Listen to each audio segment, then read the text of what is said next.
चक्कर में कि वोट खराब हो जाएगा। अगर मैं एक मरतबा आपसे गुजारिश करने आया हूँ कि अगर अब तक वोट खराब कर रहे थे तो अब की बारी अच्छा कर लीजिए, और अगर अब तक खराब कर रहे थे तो अब की अच्छा कर लीजिए, और अगर अब तक अच्छा कर रहे थे तो अपने यह ताकत को बनाने के लिए एक मरतबा वोट खराब कर लीजिए। आपकी ये जो ताकत होगी, आपके मसाइल जब थाने में होते हैं तो थाने में कोई कांग्रेस का नेता, कोई किसी और पार्टी का नेता, भाजपा का नेता आपके साथ वहाँ खड़ा नहीं होता। लेकिन मैं यकीन के साथ कह सकता हूँ कि ये जो आदमी शामिल सैयद बैठा है, इसको दर्द है, इंसानों का दर्द है, अल्लाह के बंदों का दर्द है। हिंदुओं और मुसलमानों को बात करके इसका दर्द नहीं है, अल्लाह के तमाम बंदों का दर्द है।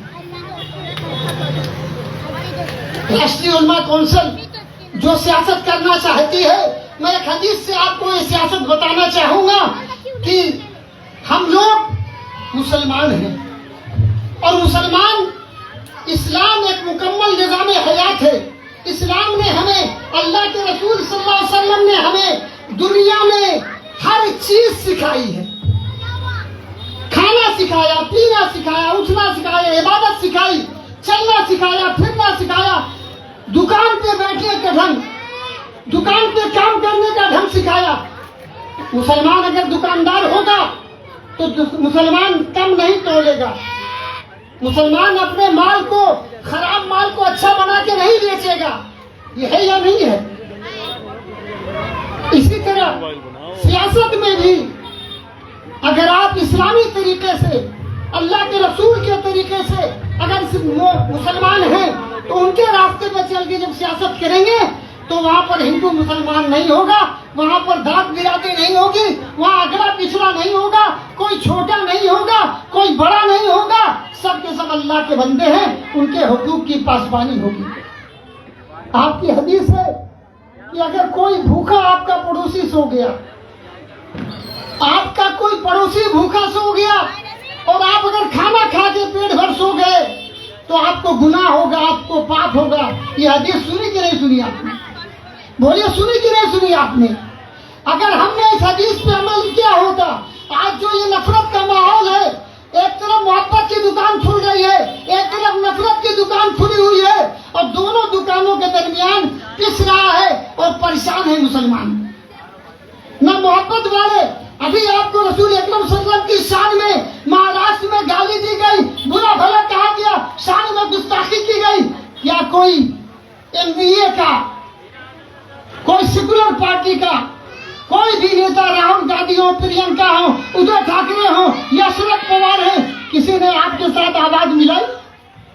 किसी ने आपके साथ आवाज मिलाई? उस मलून के खिलाफ किसी ने वो आवाज उठाई? नहीं उठाया। बल्कि और उनका साथ देने वाले ये सब है, ये सब एक ही हैं। आप यहाँ पर देखिए, चचा भतीजे, घी कहाँ गिरेगा? पवार के खानदान में। इस पवार को उड़ दीजिए, उस पवार को उड़ दीजिए, घी खिलेगा पवार के खानदान में। शिवसेना को उड़ दीजिए, घी कहाँ गिरेगा?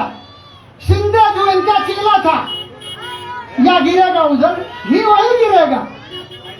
इसलिए हम आपसे कहना चाहते हैं कि पड़ोसी, अगर आपने ये हदीस पे अमल कर लिया होता तो आज के डेट में, आज की तारीख में ये जो मुसलमान और हिंदू के दरमियान नफरत पैदा की जा रही है, तो अगर आपके दरमियान, उलमा ने बताया कि एक मुसलमान का पड़ोसी 40 घर आगे, 40 घर पीछे, 40 दाहिने, 40 बाएं, एक मुसलमान का पड़ोसी 160 घर होता है।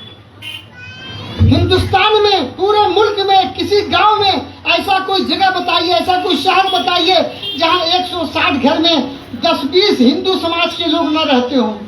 आपके इस इलाके में रहते हैं कि नहीं रहते हैं?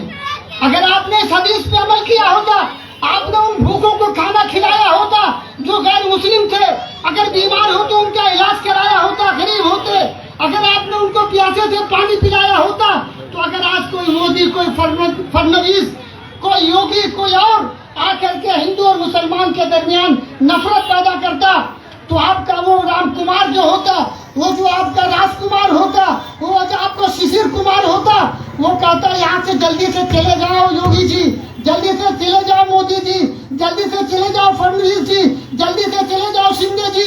जब हम भूखे थे तो हमारा कलीमुद्दीन भाई, हमारा नईमुद्दीन भाई, हमारा फाहिद्दीन भाई, हमारी फरदाना आपा, हमारी रुखसाना आपा, इन्होंने लोगों ने हमको खाना खिलाया। हम जब प्यासे थे इन्होंने हमें पानी पिलाया। हम बीमार थे तो इन्होंने हमारा इलाज करवाया। तो बॉम्बे की जुबान में इन सारे बेईमानों से जो हिंदू और मुसलमान करते हैं, तो बॉम्बे की जुबान में वो कहते यहाँ से जल्दी से कल्टी ले ले।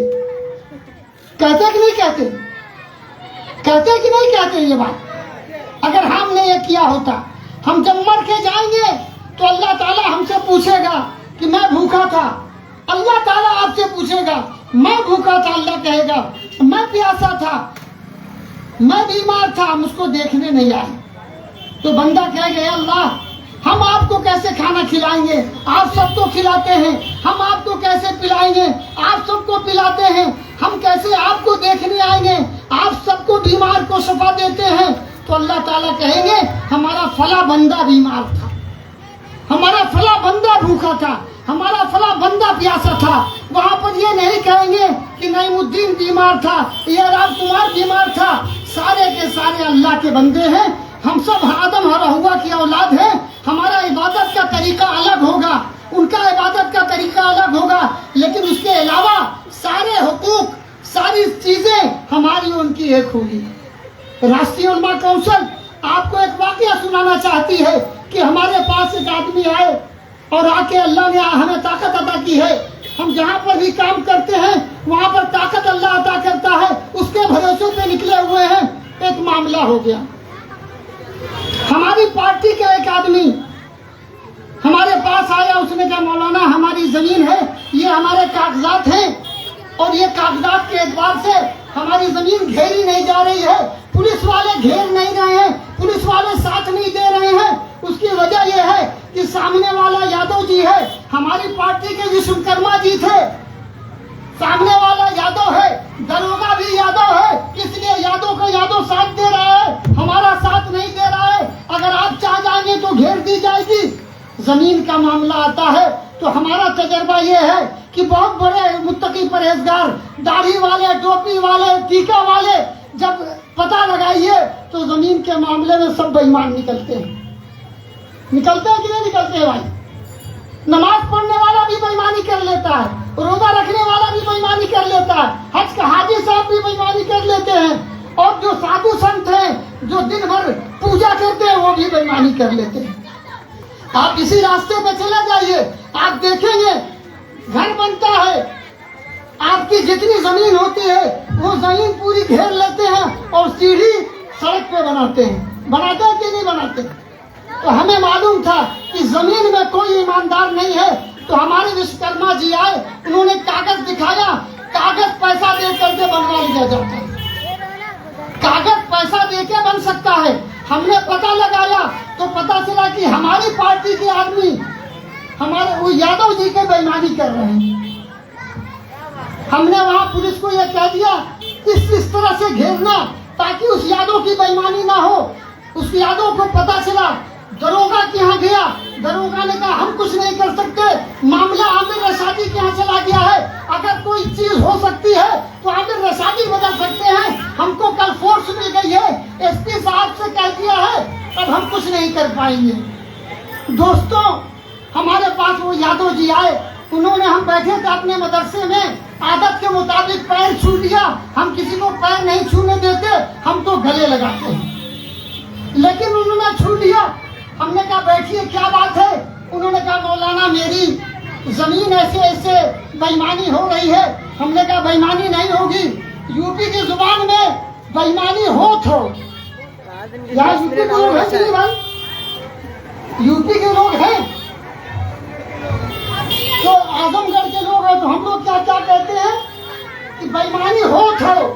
हमने कहा ना होई, कहीं हो तो हमके ना होई, कहीं हो तो हमके ना होई। हमने उसको बताया कि ऐसे ऐसे तुम्हारी जमीन है। उसने कहा जी मौलाना। उसके बाद फिर जाते वक्त हाथ जोड़ करके जाने लगा, कहा साहब मैं इसीलिए आपकी पार्टी में हूँ। मैंने उसको रोका, और मैंने उससे कहा झूठ क्यों बोल रहे हो, मैंने तुम्हें कोई मारने की धमकी दी है, डराया है, खौफजदा किया है, क्यों झूठ बोल रहे हो, तुम आरएसएस के आदमी नहीं हो, कोई आपको मालूम है, इहो मालूम हो, हमने कहा इहो मालूम हो, मैंने कहा तुम भाजपा के नहीं हो कि इहो मालूम हो, हमने कहा ये भी मालूम है, मेरे पर SC/ST केस उसने करा रखा है, मैंने कहा तुमने केस कराया है क्या इहो मालूम हो, मैंने कहा हमारे फला कार्यकर्ते तुमने केस कराया है, बोलो इहो मालूम हो, हमने कहा जो हमारी रैली जा रही थी, हमारी बसों पे पथराव किया था, हमारे शीशे तोड़े थे बसों के, क्या इहो मालूम हो, हमने कहा ये भी मालूम है, उसके बावजूद आप हमारा साथ दे रहे हैं, हमने कहा नहीं, हम उस मजहब के मानने वाले हैं, उस रसूल के मानने वाले हैं, उस अल्लाह के मानने वाले हैं कि जो हमें हुक्म देता है कि अगर तुम्हारा दुश्मन भी हो तो उसके साथ अदल इंसाफ से काम लो। क्या आप ऐसी पार्टी के साथ चलना नहीं चाहेंगे कि जो अदल इंसाफ की बात करे, जो ईमानदारी की बात करे, जो सच्चाई की बात करे, आप ऐसी पार्टी के साथ चलना चाहेंगे कि नहीं चलना चाहेंगे? बोलिए भाई, चलना चाहेंगे? चलना चाहेंगे, चलना चाहेंगे, अदल इंसाफ पैदा करेंगे, अदल इंसाफ कायम करेंगे, कोई हिंदू नहीं होगा, कोई मुसलमान नहीं, सिख नहीं, ईसाई नहीं, अगड़ा नहीं, पिछड़ा नहीं, जात नहीं, बिरादरी नहीं, जिसका हक है उसको दिलवाने के लिए हम आगे आएंगे, चाहे वो हमारा दुश्मन हो, हमें गाली देता होगा, हम तो उसको मानने वाले हैं जिसके बारे में हम कहते हैं सलाम उस पर कि जिसने गालियां खाकर दुआएं दी, सलाम उस पर कि जिसने जख्म खाकर फूल बरसाए। तो हमें भी वो काम करना है, सियासत में भी काम करना है, जाती जिंदगी भी काम करना है, अपने अखलाक को पेश करना है, अपने किरदार को पेश करना है। और हमें यकीन है कि 77 साल में इन तमाम लोगों ने, चाहे वो कांग्रेस हो, चाहे वो भाजपा हो, इन यही दो बड़ी पार्टियां हैं, पूरे मुल्क में इन्होंने हुकूमत कर ली, लेकिन पूरे मुल्क के लोगों को, तमाम लोगों को एक गिलास साफ पानी नहीं दे पाए। क्या पूरे मुल्क के लोगों को पानी मिल गया?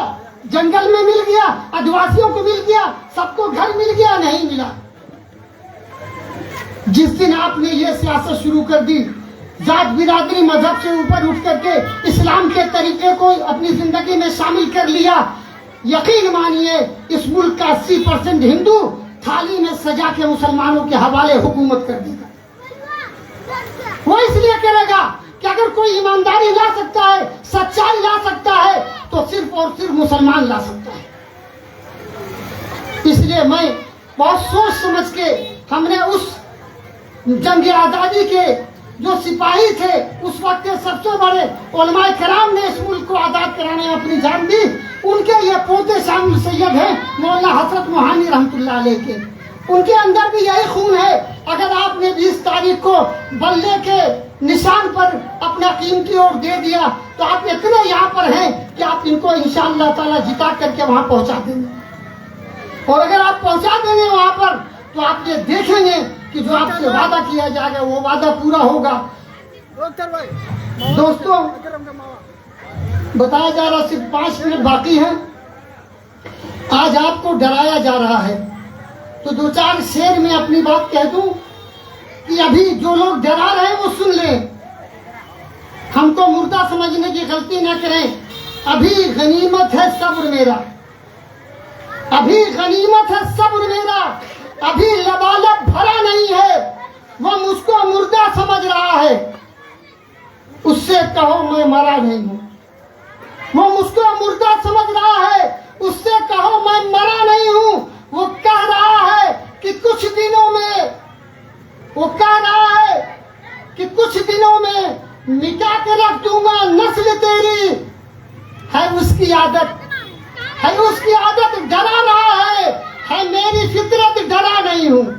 है उसकी आदत, डरा रहा है मेरी फितरत डरा नहीं हूं।